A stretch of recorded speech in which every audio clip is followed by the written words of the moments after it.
day 8 of March Madness. Today we're going to look at a very classic Pilates exercise called the Sidekick, and it will be using that stability that we had from yesterday's oblique work. Now, instead of having both legs lifting, we're just going to lift one leg. Up to you whether the lower leg stays straight or you bend the bottom leg in front of you for better balance.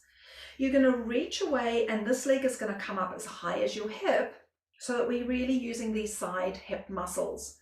Now you're going to let your leg come forward and then you're going to let your leg go back. As the leg goes back, tip your hip forward ever so slightly so you can get more glute connection. As you come forward, flex at your ankle. Think of your sitting bone reaching across the room.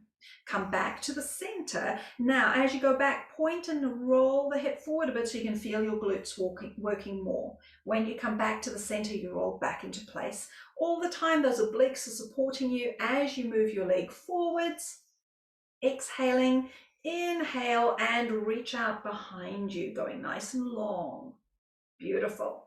And then you're just going to relax in the middle. You can give your hip a bit of a massage if you need to, if it's been working quite hard, and then flip yourself onto the other side and complete this series.